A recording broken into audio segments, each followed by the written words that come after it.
तो बेटा आज का जो हमारा नेक्स्ट टॉपिक है अल्डोल कंडेंसेशन के बाद हमारा जो अगला टॉपिक है वो है जी कैनिज़ारोस रिएक्शन।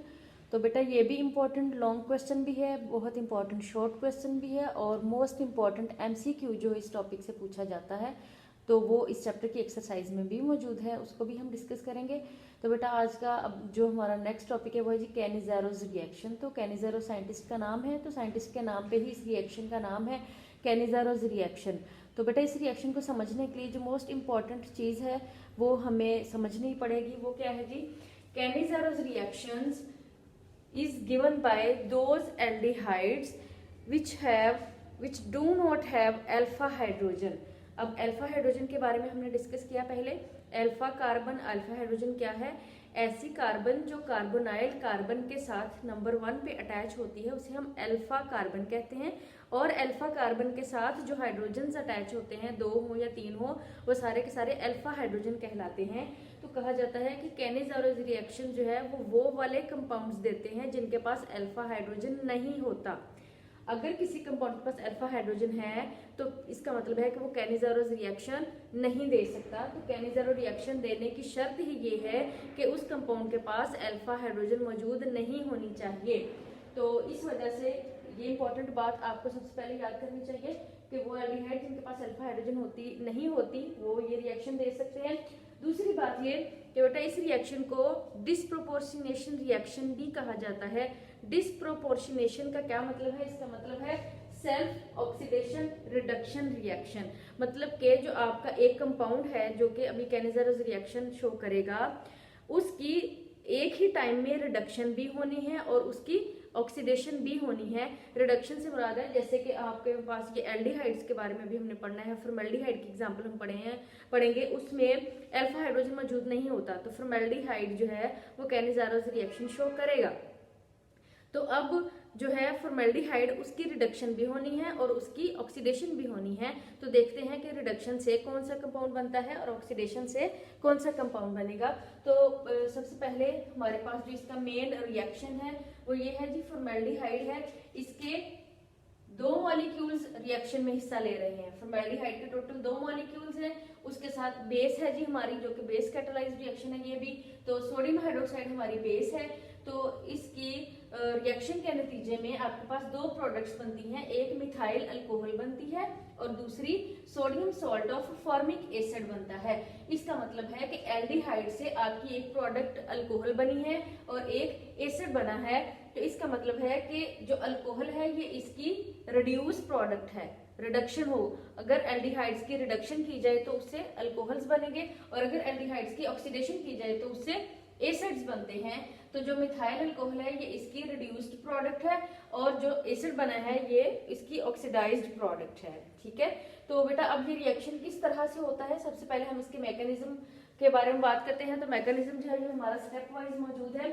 सबसे पहले क्या है जी, पहला स्टेप क्या है हमारा कि फॉर्मेल्डिहाइड का एक मॉलिक्यूल जिसमें आपके पास कार्बोनाइल कार्बन है और कार्बोनाइल कार्बन के दोनों तरफ हाइड्रोजन अटैच हैं। तो बेटा इस कंपाउंड का कॉमन नेम है फॉर्मेल्डिहाइड और इसका सिस्टमैटिक नेम है मेथनल। एक कार्बन वाला है इसलिए मेथनल कहलाएगा। तो आपका जो बेस है हाइड्रोक्सिल आयन, ये आपका न्यूक्लियोफाइल है। तो ये न्यूक्लियोफाइल जो है ये कार्बोनाइल कार्बन के ऊपर, जिसके ऊपर पार्शियल पॉजिटिव चार्ज है, उसके ऊपर अटैक करेगा। ठीक है, फिर क्या होगा कि कार्बन जो है ये ऑक्सीजन के साथ अपना पाई बॉन्ड तोड़ देगा और दोनों इलेक्ट्रॉन जो पाई इलेक्ट्रॉन्स हैं वो ऑक्सीजन के ऊपर शिफ्ट हो जाएंगे। तो उसके नतीजे में क्या हुआ, आप देख सकते हैं कि इस कार्बन के साथ ये 2 हाइड्रोजन्स ये मैंने इस तरह से लिख दिए और साथ में ये जो OH ग्रुप यहाँ पर ऐड हुआ है वो मैंने ये लिख दिया और जो ऑक्सीजन जिसके ऊपर कंप्लीट नेगेटिव चार्ज आ गया है वो मैंने ये लिख दिया है। ठीक है जी। अच्छा, अब अगले स्टेप में क्या होता है बेटा कि ये आपके पास जो आयन बन गया है, अब ऑक्सीजन के ऊपर नेगेटिव चार्ज है तो ये एक आयन है, एनायन है जिसके ऊपर नेगेटिव चार्ज है। दूसरा मॉलिक्यूल, हमने स्टार्ट में बात की कि हमने फॉर्मेल्डिहाइड के 2 मॉलिक्यूल्स हैं जिनका रिएक्शन करवाया है। तो अभी एक मॉलिक्यूल जो था उसका रिएक्शन हुआ, दूसरा मॉलिक्यूल जो है वो आता है, इसके पास ये फॉर्मेल्डिहाइड का अनटच्ड मॉलिक्यूल है और ये आयन की सूरत में मौजूद है।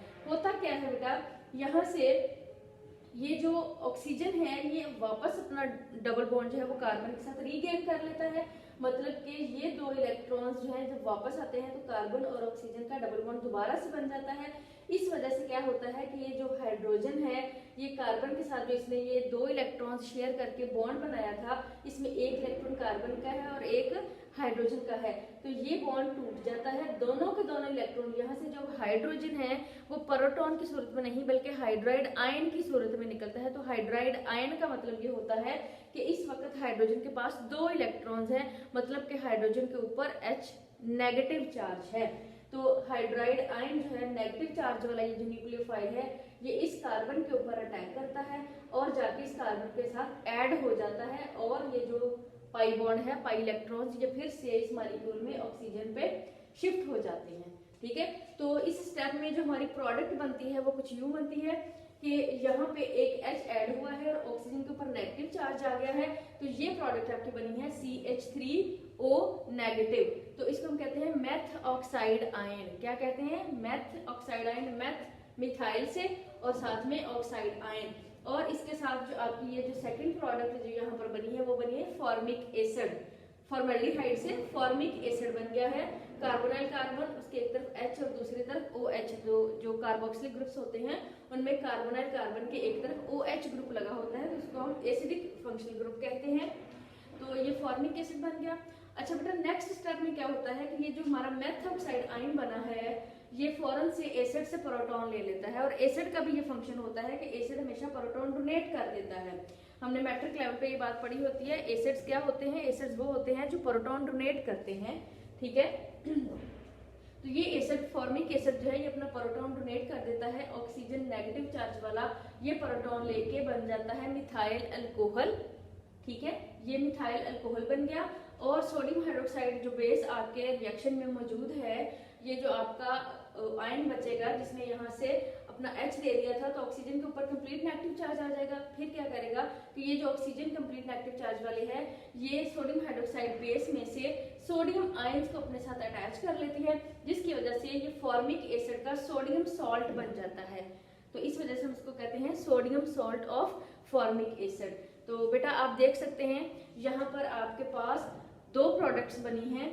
एक आपके पास बनी है मिथाइल अल्कोहल और जो आपकी सेकंड प्रोडक्ट है उसका नाम है sodium salt of formic acid. तो मतलब कि आपका जो रिएक्टेंट था वो था एल्डिहाइड, फॉर्मेल्डिहाइड था। ठीक है, तो अगर हम फॉर्मेल्डिहाइड के रिडक्शन करते हैं तो इसके रिडक्शन के नतीजे में अल्कोहल बनता है, और अगर उसकी ऑक्सीडेशन होती है तो उसके नतीजे में क्या बनता है? Sodium salt of formic acid बनता है। तो इसका मतलब है कि यहाँ पर जो हमारे रिएक्टेंट्स हैं, फॉर्मेल्डिहाइड के दो मॉलिक्यूल्स हैं, उनकी सेल्फ ऑक्सीडेशन और रिडक्शन एक ही टाइम में दोनों प्रोसेस हुए हैं। दोनों प्रोसेस कौन कौन से?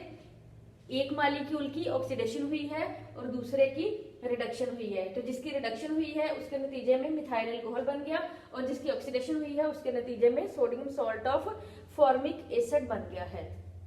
तो इस वजह से इस तरह से हम ये बात कह सकते हैं कि ये जो आपके पास कैनिज़ारोस रिएक्शन है इसमें इसको हम डिस्प्रोपोर्शनेशन रिएक्शन कहते हैं, जिसका मतलब है सेल्फ ऑक्सीडेशन रिडक्शन रिएक्शन। तो बेटा ये आपको एमसीक्यू में पूछा जा सकता है, इंपॉर्टेंट एमसीक्यू है कि जो कैनिज़ारोस रिएक्शन है इसको सेल्फ ऑक्सीडेशन रिडक्शन रिएक्शन कहा जाता है या डिस्प्रोपोर्शनेशन रिएक्शन कहा जाता है, या बोथ का ऑप्शन भी हो सकता है। तो अगर बोथ वाला ऑप्शन हो तो फिर आप बोथ वाले ऑप्शन पर टिक करेंगे, क्योंकि इसको कैनिज़ारोस रिएक्शन को डिस्प्रोपोर्शनेशन और सेल्फ ऑक्सीडेशन रिडक्शन रिएक्शन दोनों ही कहा जाता है, क्योंकि इसमें दोनों मॉलिक्यूल्स में से एक की ऑक्सीडेशन होती है और एक की रिडक्शन होती है। तो बेटा इससे रिलेटेड आपकी एक्सरसाइज में एमसीक्यू भी मौजूद है, और एमसीक्यू क्या है जी आपका कि इन चार ऑप्शन है, इनमें से कौन सा ऐसा कंपाउंड है जो कि कैनिज़ारोस रिएक्शन नहीं देता। ठीक है, तो वो जो चार ऑप्शंस हैं आपके पास, उनमें आपके पास एक फॉर्मेल्डिहाइड है, एक एस्टल्डिहाइड है, एक जो है वो आपके पास बेंजल्डिहाइड है, और एक ट्राईमिथाइल एस्टल्डिहाइड है। तो जो एस्टल्डिहाइड होगा वो फॉर्मेल्डिहाइड कैनिजारोज रिएक्शन नहीं दे सकता, जो एस्टल्डिहाइड है वो क्यों नहीं दे सकता? आप जानते हैं एस्टल्डिहाइड का फॉर्मूला क्या है, कार्बोनिल कार्बन के एक तरफ मिथाइल ग्रुप अटैच है, मिथाइल ग्रुप जहां पर आ जाएगा इसका मतलब है कि उस कंपाउंड के अंदर अल्फा कार्बन मौजूद है, तो अल्फा कार्बन के साथ ऑब्वियसली अल्फा हाइड्रोजन मौजूद होगी, तो जिसके पास भी अल्फा हाइड्रोजन होती है वो कैनिजारोज रिएक्शन नहीं दे सकता। तो बाकी जो तीनों ऑप्शंस हैं उनमें तीनों जो कंपाउंड्स हैं उनके पास अल्फा हाइड्रोजन नहीं होती, इसलिए वो तीनों कंपाउंड्स कैनिजारोज रिएक्शन दे सकते हैं, जबकि जो एस्टल्डिहाइड है वो कैनिजारोज रिएक्शन नहीं दे सकता। तो ये इस टॉपिक से रिलेटेड बहुत इंपॉर्टेंट एमसीक्यू है। एमसीक्यू के अलावा बेटा ये आपका जो क्वेश्चन है ये आपको लॉन्ग क्वेश्चन के तौर पे भी आ सकता है और ये बहुत ज़्यादा इंपॉर्टेंट शॉर्ट क्वेश्चन भी आ सकता है आपको। तो ये इस चैप्टर के मोस्ट इंपॉर्टेंट एल्डोल कंडेंसेशन और कैनिजारोज रिएक्शन जो है ये बहुत ही ज़्यादा इंपॉर्टेंट आपके लॉन्ग और शॉर्ट क्वेश्चन है। तो बेटा मैं उम्मीद करती हूँ कि आपको ये दोनों मैकेनिज्म जो है रिएक्शन हैं बहुत अच्छी तरह से समझ आ गए होंगे। तो आज का जो हमारा टॉपिक है वो ख़त्म होता है यहाँ पे। ओके बच्चों, अल्लाह हाफिज़।